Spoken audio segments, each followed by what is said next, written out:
Hey everyone, welcome back to yet another video in the journey of getting rich। आज की इस video में हम बात करने वाले हैं कि ऐसे सेक्टर के 3 स्टॉक्स के बारे में जिनका जो ग्रोथ का स्कोप नज़र आता है वो बहुत बड़ा नज़र आता है इंडियन मार्केट के अंदर, जो मल्टीपल टाइम फोल्ड होने की कैपेबिलिटी रखते हैं। और क्योंकि मल्टीपल टाइम फोल्ड होने की कैपेबिलिटी रखते हैं तो अपने इन्वेस्टर्स को multiple time multibagger returns करके जनरेट करके देने की कैपेबिलिटी भी स्टॉक रखते हैं। मैं जिन 3 स्टॉक की बात कर रहा हूँ उनमें से number 1 stock is ICICI securities, number 2 stock is angel one जो कि पहले एंजल ब्रोकिंग के नाम से भी जाना जाता था, नंबर 3 स्टॉक इज़ 5paisa.com। इनका जो बिज़नेस है, इनका जो तीनों का ही बिज़नेस वो डिस्काउंट ब्रोकरेज के अंदर ये लोग सर्विसेज प्रोवाइड करते हैं और साथ साथ ये लोग लोन्स और पोर्टफोलियो मैनेजमेंट के अंदर भी ये लोग हैं। इनके बिज़नेस को समझने के लिए एक बार इनकी वेबसाइट पे चलते हैं। मैं ICICI सिक्योरिटीज़ की वेबसाइट पे आ गया हूँ। यहाँ पे इनके बिज़नेस को समझ के लिए मैं इनके बिज़नेस पे क्लिक करता हूँ। ये देखिए जाए तो ये जो डिस्काउंट ब्रोकरेज के अंदर ये सारी सर्विसेज प्रोवाइड करते हैं। Then mutual fund, gold, insurance और लोन्स भी प्रोवाइड करते हैं। देन ये प्राइवेट वेल्थ मैनेजमेंट के अंदर भी लोग हैं। तो ये रहा इनका बिज़नेस। अब दूसरा जो एंजल वन है उनके बिज़नेस को समझने के लिए उनकी वेबसाइट के ऊपर जाके प्रोडक्ट सर्विसेज पे क्लिक करते हैं। तो अगेन ये भी डिस्काउंट ब्रोकरेज के अंदर इक्विटी, करेंसी, FNO, ETC की सर्विसेज प्रोवाइड करते हैं। और ये डेट मार्केट के अंदर corporate bond, tax free bond, ETC type of bond ये लोग इनके अंदर सर्विसेज प्रोवाइड करते हैं। थर्ड जो कंपनी है 5paisa.com, उनके वेबसाइट के ऊपर जाके उनके प्रोडक्ट को अगर देखा जाए तो ये लोग भी जो डिस्काउंट ब्रोकरेज के अंदर है अवेलेबल। और इसके साथ साथ ये mutual fund, loans, wealth, portfolio management और जो इनका जो US स्टॉक जो एडिशनल ये सर्विस प्रोवाइड करते हैं, ये इन तीनों का जो बिज़नेस है वो काइंड ऑफ सिमिलर बिज़नेस है। अब मैं क्यों कह रहा हूँ कि इनका जो स्कोप है वो बहुत ह्यूज है, उसको समझने के लिए मैं आपको बिजनेस स्टैंडर्ड के एक आर्टिकल के ऊपर आपको लेके चलता हूँ। तो ये देखिए, demat account tally jumps 63% to 89.7 million in financial year 2022। So इसका मतलब ये है कि अभी तक जितने नंबर ऑफ अकाउंट्स जो ओपन थे 2020-21 तक, उसके बाद 63% का जंप सिर्फ और सिर्फ एक साल के अंदर देखने को मिला है। तो यहाँ से आइडिया लगाया जा सकता है कि कितना यहाँ पे जो ग्रोथ है वो नज़र आती है। इसको डिटेल में समझने के लिए मैं नीचे थोड़ा स्क्रॉल करता हूँ। तो यहाँ देखा जाए तो पोस्ट पैंडमिक कोरोना वायरस के आने के बाद, लॉकडाउन लगने के बाद, तो number of demat account have jump 2.2 times. मतलब विद इन जस्ट 2 ईयर्स जो total number of demat accounts थे वो 2.2 टाइम्स से भी ज़्यादा बढ़ चुके हैं। तो ये तो रही ये नंबर ऑफ डीमैट अकाउंट की बात। अगर इसको और डिटेल में समझा जाए तो मैं दूसरे आपको एक लाइव मिंट के एक आर्टिकल पे लेके चलता हूँ। तो यहाँ बताता है कि demat account openings hit a record of 14.2 million in financial year 2021, which means कि 14.2 मिलियन नए डीमैट अकाउंट खोले गए फाइनेंशियल ईयर 21 के अंदर, जो कि nearly 3 time the figure in the previous fiscal year. जो 2020 के अंदर जो टोटल डीमैट अकाउंट खोले गए थे उसका 3 टाइम्स जो डीमैट अकाउंट वो 2021 के अंदर खोले गए। तो आप देख पा रहे हैं कि कितनी तेजी से number of demat account opening चल रही है, स्पेशली जो पैंडेमिक है उसके आने के बाद। तो यहाँ से आप आइडिया लगा सकते हैं कि कितने सारे इन्वेस्टर्स, कितने सारे जो लोग हैं वो म्यूचुअल फंड और स्टॉक में इन्वेस्टमेंट के लिए अट्रैक्ट हो रहे हैं। पर इतना ग्रोथ पोटेंशियल है तो इसको एक बार कंपेयर कर लेते हैं कि वर्ल्ड में हम इंडिया के जो इंडियन पॉपुलेशन वो कहाँ स्टैंड करती है। तो उसके लिए मैं आपको तीसरे आर्टिकल के ऊपर लेके चलता हूँ। जो पॉपुलेशन पार्टिसिपेशन है स्टॉक मार्केट के अंदर बाय कंट्री, US के अंदर 55% पीपल स्टॉक्स या जो कहो म्यूचुअल फंड्स के अंदर इन्वेस्टमेंट करते हैं, और UK के अंदर ये नंबर 33% है, चाइना के अंदर 13%, बट इंडिया के अंदर just 3%। 3 out of 100 people are only investing in stock और म्यूचुअल फंड। सो अगर यहाँ से देखो तो कितना बड़ा यहाँ पे मार्केट नज़र आता है। तो ये डेटा है 2022 के according, percent of population according 2020। But 2020 के बाद जो नंबर ऑफ डीमैट अकाउंट है वो ऑलमोस्ट 2 टाइम्स हो चुके हैं। तो हम यहाँ कह सकते हैं कि इंडिया के अंदर रफली अराउंड 5-6% पीपल अभी करंटली डीमैट अकाउंट होल्ड करते हैं, पर इनमें से जो इन्वेस्ट करते हैं वो 5% अभी इन्वेस्टमेंट नहीं कर रहे हैं। तो वो जो इन्वेस्टमेंट वाला नंबर है वो कम है, क्योंकि एक इंसान के पास मल्टीपल डीमैट अकाउंट्स होते हैं और कुछ लोग डीमैट अकाउंट खोल तो लेते हैं पर इन्वेस्ट नहीं करते हैं। तो यहाँ से जो ग्रोथ जो नज़र आती है मुझे बहुत बड़ी ग्रोथ नज़र आती है। अब जब इंडिया के लोग इन्वेस्ट करना शुरू करेंगे, जो ग्रोथ इतनी बड़ी है, तो ऐसा नहीं हो सकता है कि जो ये 3 कंपनीज़ हैं, ब्रोकरेज कंपनीज़ हैं, इनका जो सेल्स है, इनका जो रेवेन्यू है वो ग्रो ना करे। तो एक बार इनके फाइनेंशियल्स को समझ लेते हैं, देखते हैं कि क्या इनके ऊपर कैसा इम्पैक्ट आया है। सबसे पहले ICICI सिक्योरिटीज़ को समझने के लिए हम screen.in की वेबसाइट के ऊपर जाते हैं और इसका स्टॉक का पी करंटली 13.6 है, ROC 27%, ROE 65%, which is kind of great. Promoter holding 74.9%, debt to equity 3.23. अब क्योंकि ये फाइनेंस सेक्टर के अंदर ये लोन्स भी प्रोवाइड करते हैं तो 3.23 debt to equity is which is fine. Peer comparison यहाँ कर नहीं सकते क्योंकि यहाँ पे जो कंपनीज़ हैं वो कंपनीज डिस्काउंट ब्रोकरेज के अंदर नहीं है.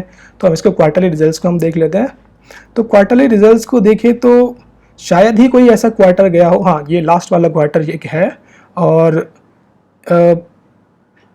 एक ये वाला क्वार्टर है. तो यहाँ पे इनके जो सेल्स में डिप देखने को मिला है, वरना बाकी सारे के सारे क्वार्टर्स के अंदर इनका जो सेल्स है वो बढ़ के ही आई है. और एक बार देख लेते हैं नेट प्रॉफिट इनका कैसा है. नेट प्रॉफिट भी इनका कंसिस्टेंटली ग्रो किया है. अब बस यहाँ पे थोड़ा सा एक डिप देखने को मिला है और यहाँ पे थोड़ा सा एक डिप देखने को मिला है.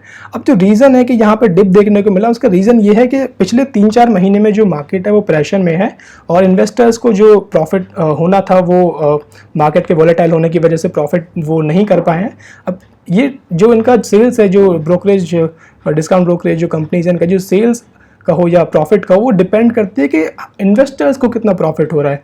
अब क्योंकि इन्वेस्टर्स को ऐसा कुछ खास सच कुछ खास प्रॉफिट नजर हुआ नहीं है तो इसलिए इनकी भी सेल्स थोड़ी सी इम्पैक्ट हुई है, but otherwise the numbers are quite good. और इनके प्रॉफिट एंड लॉस स्टेटमेंट को अगर देखें तो मार्च 2020 के बाद ये कंपनी सिर्फ और सिर्फ 2 साल के अंदर अपनी सेल्स को डबल कर चुकी है. प्रॉफिट की बात करें तो प्रॉफिट भी इनका 2.5 टाइम्स यहाँ पे हो चुका है within just 2 years. So आगे चलते हुए देखिए sales growth which is phenomenal, profit growth is also great, CAGR stock price CAGR is going good, return equity is consistent. Balance sheet की अगर बात करें तो इनके पास जो share capital 161 is consistent. Reserve इनका 3.29 करोड़ से बढ़ते हुए 2269 करोड़ हो चुका है which is almost 7 times. Borrowings तो इनके पास रहेंगी क्योंकि ये फाइनेंस के अंदर है. देन इनके शेयर होल्डिंग पैटर्न को देखें तो प्रोमोटर्स के पास 79.22% तो इन्होंने धीरे धीरे निकाला और ये यहाँ से पब्लिक के पास गया. तो पब्लिक के पास 10.71% की होल्डिंग्स है विच इज़ फाइन. इसके बाद हम देखते हैं फाइनेंशियल्स एंजल वन के फाइनेंशियल्स को देखने के लिए उसकी screen.in की वेबसाइट पे अगेन. तो ROC इसका 35.3 and ROE 46.0. I am a big fan of those companies जो अपने ROC और ROE दोनों ही 30% से ऊपर मेंटेन करती हैं. सो वो दिखाता है कि उनका जो मैनेजमेंट है वो कितना स्ट्रांग है. इंडस्ट्री के पी की बात करें 26.8 और स्टॉक का P 24.4% is looking great. Promoter holding 44%, debt equity is manageable again. Than going to quarterly results के अंदर जाएँ तो यहाँ पे थोड़ा सा इनका डिप देखने को मिला सेल्स के अंदर, बट इन्होंने रिकवर किया और काफ़ी अच्छा रिकवर किया और कंसिस्टेंटली देन इनके बाद इन्होंने अपना सेल्स पोस्ट किया है. और नेट प्रॉफिट की बात करें तो इनका नेट प्रॉफिट 5 करोड़ से बढ़ते हुए 205 करोड़ हो चुका है which is how much 10, 20, 40 times इनका प्रॉफिट ग्रो कर चुका है within just 12 quarters. Huge, what should I say. Okay, profit and loss statement की बात करें तो सेल्स इनकी कंसिस्टेंटली ग्रो की है. यहाँ पे थोड़ा सा डिप था, पर अगेन मार्च 2020 के बाद जो इनकी सेल्स है वो ऑलमोस्ट 3 टाइम्स हो चुकी है. ICICI सिक्योरिटीज़ की 2 टाइम्स सेल थी, इसकी 3 टाइम्स सेल्स हो चुकी है.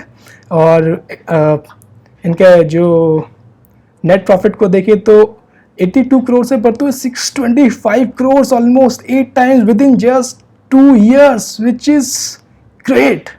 ICICI सिक्योरिटीज़ का जो प्रॉफिट हुआ था वो ऑलमोस्ट 3 टाइम्स था, पर यहाँ पे लगभग 8 गुना profit. Great. Okay, sales growth which is absolutely great. Compounded profit growth is also great. Stock price CAGR 392% का रिटर्न दे चुका है विद इन जस्ट 1 year, पर still it has lot of potential to go up. Return on equity is also consistent. Balance sheet को अगर देखें तो share capital 14 crore से बढ़ते हुए 83 करोड़ चला, ऑलमोस्ट 6 टाइम्स हो चुका है.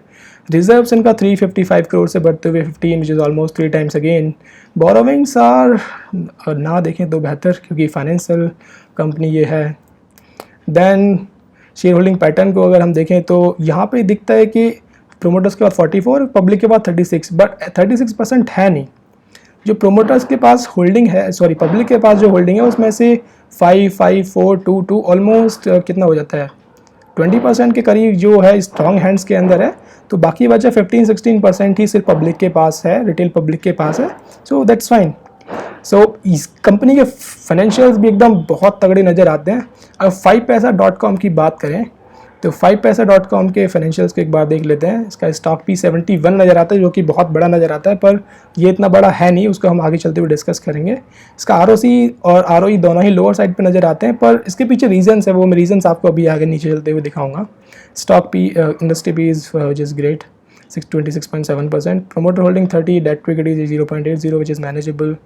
Going to quarterly results, so quarterly results को अगर देखें तो इन्होंने कंसिस्टेंटली अपने जो सेल्स है उसको बढ़ाया है। एक भी क्वार्टर ऐसा नहीं है कि जिसमें पिछले क्वार्टर के कंपैरिजन में सेल्स कम हुई हो। पर इनका जो प्रॉफिट था, स्टार्टिंग में ये कंपनी अभी लिस्ट हुई थी, तो अपने ये बिजनेस डेवलपमेंट पे, कस्टमर एक्विजिशन पे फोकस कर रहे, तो स्टार्टिंग में लॉस मेकिंग कंपनी थी, पर धीरे धीरे आप देखेंगे तो पिछले 7-8 क्वार्टर में इनका जो नेट प्रॉफिट है वो कंसिस्टेंटली प्रॉफिट पॉजिटिव में आया है। पर यहाँ पे एक चीज़ नोटिस करने वाली बात है कि जून 2020 के अंदर जो इनकी सेल्स थी 42.34 करोड़ थी और इनका जो प्रॉफिट था 2.81 करोड़ था। पर दिसंबर 2021 के अंदर जो प्रॉफिट 80 करोड़ हो जाएगा, विच इज़ ऑलमोस्ट डबल, बट जो इनका सेल्स डबल होगी, बट जो प्रॉफिट है वो कम हो गया है। तो इसके पीछे रीजंस क्या है?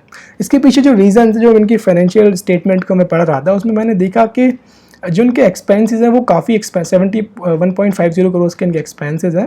तो एक्सपेंसेस इतने ज़्यादा इसलिए हैं क्योंकि ये मोस्ट ऑफ द अपना जो अर्निंग्स है उसको स्पेंड कर रहे हैं कस्टमर एक्विजिशन के ऊपर, तो ये एडवर्टीजमेंट के ऊपर खर्च करें। तो अगर आप देखते होंगे 5paisa.com का आपको ऐड दिखता होगा टीवी के ऊपर और भी काफ़ी जगह पे, तो उनका 30-40 करोड़ जो पैसा रुपीज़ हैं वो जा रहे हैं अभी कस्टमर एक्विजिशन के ऊपर। तो जब एक बार इनके कस्टमर एक्वायर कर लेंगे, मार्केट के शेयर को ग्रैब कर लेंगे, तो वहाँ से जो प्रॉफिट एंड सेल्स आनी शुरू होगी।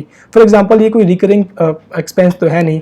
एडवर्टीजमेंट को अगर ये आज बंद कर दे तो 30-40 करोड़ जो इनका सीधे नेट प्रॉफिट के अंदर जुड़ के आना शुरू हो जाएगा। तो जो नेट प्रॉफिट आपको अभी 0.74 करोड़ दिख रहा है, तो वो आप देखेंगे सडनली 35-40 करोड़ दिखना शुरू हो जाएगा, तो विच इज़ फाइन। सो इसीलिए क्योंकि यहाँ पर इनका नेट प्रॉफिट काफ़ी कम दिखाई दे रहा है, इसलिए जो इसका स्टॉक का पी है वो हायर साइड पर दिखाई दे रहा है। अगर ये एडवर्टीजमेंट बंद कर दें, 40 करोड़ का नेट प्रॉफिट दिखना शुरू हो, तो आप देखेंगे कि स्टॉक पी सडनली बहुत नीचे, बहुत अंडर वैल्यूड दिखना शुरू हो जाएगा, और जो ROC और ROE है वो काफ़ी ऊपर दिखना शुरू हो जाएगा।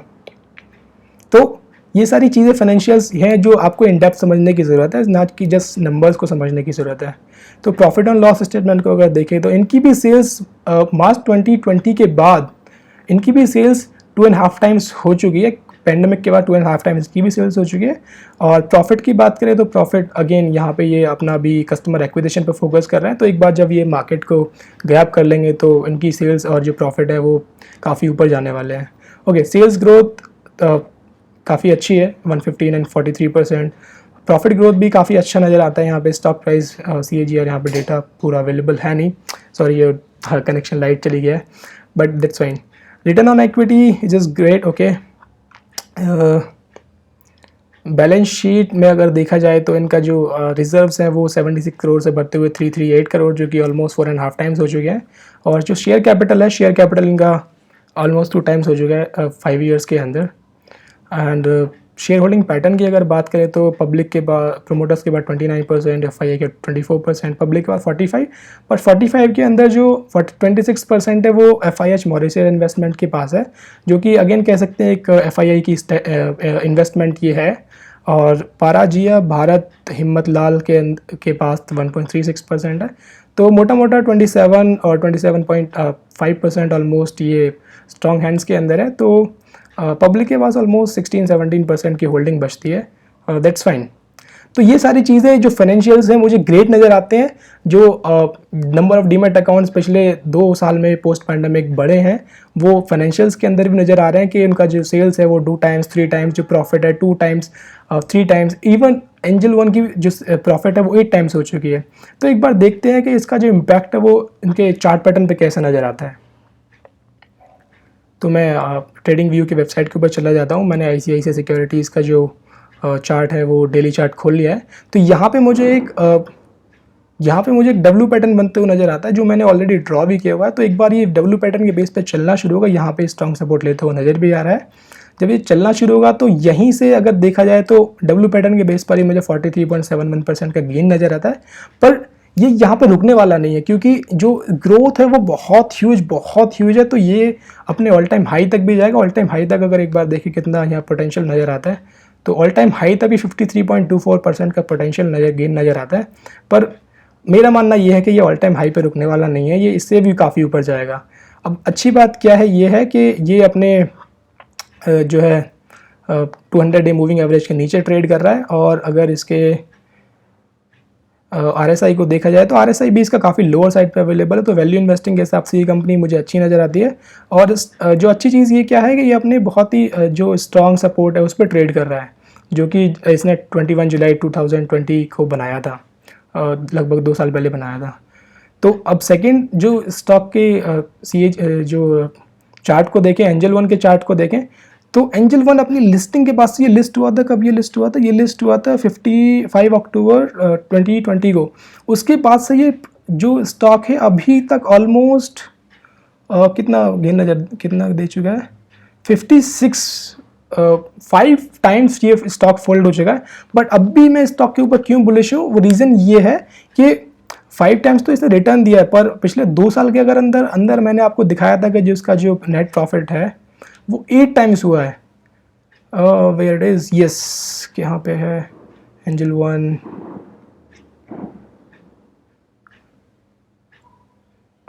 Yes, here. सो पिछले 2 साल में इसका जो प्रॉफिट है लगभग 8 टाइम्स हो चुका है। तो पर ये चीज़ अभी इसके चार्ट पे सिर्फ और सिर्फ 5 टाइम्स नज़र आती है। तो 3 टाइम्स का तो अभी यहीं से गेन नज़र आता है।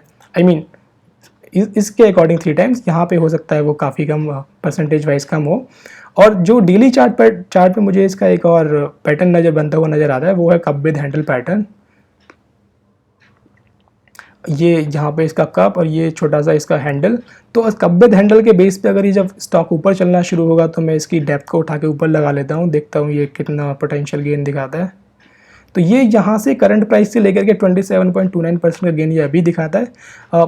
पर आप बोलेंगे कि इसका जो स्टॉक प्राइस है अपने 200 डे मूविंग एवरेज से काफ़ी ऊपर है, RSI जो है वो भी काफ़ी ऊपर है। हाँ, ये बिल्कुल ऊपर है, क्योंकि ये ग्रोथ कंपनी है। इसका जो नेट प्रॉफिट है, इसकी जो सेल्स है वो बहुत तेज़ी से बढ़ रही है। तो ये कंपनी अपने 200 डे मूविंग एवरेज के आसपास नहीं आएगी। तो ग्रोथ कंपनीज बहुत कम ही तो अपने 200 डे मूविंग एवरेज और RSI इनका 30 के आसपास आता है। तो ऐसे ये ग्रोथ कंपनीज ऐसे ही आगे बढ़ती हैं। पर ये फिर मैं अगेन कहूँगा, मेरी कोई बाय या सेल करने की रिकमेंडेशन नहीं है, ये आपका खुद का डिसीजन होगा। अब बात करते हैं तीसरे स्टॉक की, 5paisa.com की बात करते हैं। तो 5paisa.com के चार्ट पे मुझे एक पैटर्न बनता हुआ नजर आता है। वो फ्लैग पैटर्न इसने पहले भी बनाया था, जब यहाँ से फिर से निकल के वो एक बार फिर से वैसा ही एक पैटर्न बनाते हुए नजर आ रहा है। तो यहाँ पे भी उसने एक ट्रायंगल पैटर्न बनाया था, उसको ब्रेक करके ऊपर निकला था। यहाँ पे मुझे एक ट्रायंगल पैटर्न बनता हुआ मुझे नजर आता है, जो कि मैंने यहाँ ड्रॉ भी किया हुआ है। तो अगेन इसके भी अगर मैं लाइफ टाइम हाई की बात करूँ, तो अगर ये अपने करंट प्राइस से लाइफ टाइम हाई तक को भी मैं लगाऊँ तो 58.88% का गेन मुझे यहाँ से भी नज़र आता है। And the good thing is ये स्टॉक भी अपने 200 मूविंग एवरेज के नीचे ट्रेड कर रहा है, बट इसका जो RSI है वो ऑलमोस्ट 50 के आसपास ट्रेड कर रहा है, विच इज़ फाइन। और देखा जाए तो ये स्टॉक भी अपने स्ट्रॉन्ग सपोर्ट के ऊपर ट्रेड कर रहा है। मैं एक बार देख लेता हूँ, जो लाइन में ड्रॉ कर लेता हूँ, हॉरिजॉन्टल लाइन। तो ये इसने अपना जो एक सपोर्ट बनाया था 18 को, यहाँ पे उसने अभी सपोर्ट भी लिया है, यहाँ से फिर चलना ये शुरू हुआ है। उसके बाद इसने ये ट्रायंगल पैटर्न बनाना शुरू किया है। तो जब ये ट्रायंगल पैटर्न को ब्रेकआउट देगा और जो ये अपने फ्लैग जो ये इस रेंज के अंदर ट्रैवल कर रहा है, इसको ब्रेकआउट देगा, तो जब ब्रेकआउट देने के बाद निकलना शुरू होगा तो ये अपने लाइफ टाइम हाई तक तो जाएगा ही जाएगा। और उसके ऊपर कितना जाएगा ये कहना मतलब यहाँ पे अभी मुश्किल है, पर मैं ये जरूर गारंटी के साथ कह सकता हूँ कि मल्टीपल टाइम फॉल्स होने वाला है, यहाँ मल्टी बैगर रिटर्न जनरेट होने वाले हैं। तो मैं ऑलरेडी 5paisa.com के अंदर मैं बायर हूँ, और मैं ICICI सिक्योरिटीज़, एंजल वन और 5paisa तीनों के अंदर ही अपना पैसा लगाने वाला हूँ जैसे ही मेरी फंड्स की अवेलेबिलिटी होगी। पर ये मेरी बाय करने की या सेल करने की रिकमेंडेशन नहीं है, ये सिर्फ एक लर्निंग पर्पज़ के लिए वीडियो है। आप अपने फाइनेंशियल एडवाइज़र, अपने ड्यू डिलिजेंस के साथ ही इन्वेस्ट करेंगे, मेरे कहने से सिर्फ आप इन चीज़ों को सीखेंगे। सो मिलते हैं अगली वीडियो में। इस वीडियो को ज़रूर शेयर करिए अपने दोस्तों के साथ, ताकि वो भी अपनी जो इन्वेस्टमेंट है वो कर सके, मल्टी बैगर रिटर्न कमा सकें। तब तक के लिए goodbye, see you soon.